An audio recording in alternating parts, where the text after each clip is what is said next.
ndashaka gushima Imana kuko imaze gukora ibintu byinshi kandi cyane cyavangiye icyo ku mugoroba no ku mirongo ine ikiyemura ama mu ijoro birakomeza turarwara n'umwana ararwara umwana mu ijoro aguma arira ndabura ikintu kimwe gishobora kumuhumuriza haragira n'igihe mu masaha ku nijoro tubyuka turagenda hanze turakora umwanya munini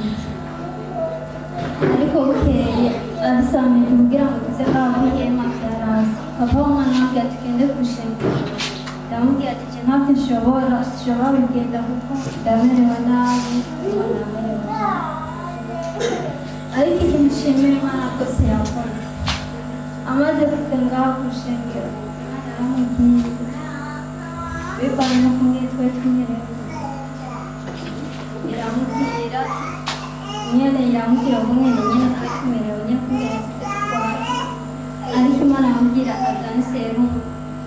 yarazanye serumu amaze kuzana serumu twarayikoresheje tumaze kuyikoresha ku mugoroba umwana ishuri yari afise kumwe naramerewe nabi byose ijoro byaraheze kubera twakoresheje serumu ndashimira Imana rero kumwe yatugiriye neza aho mfise gushima kwanje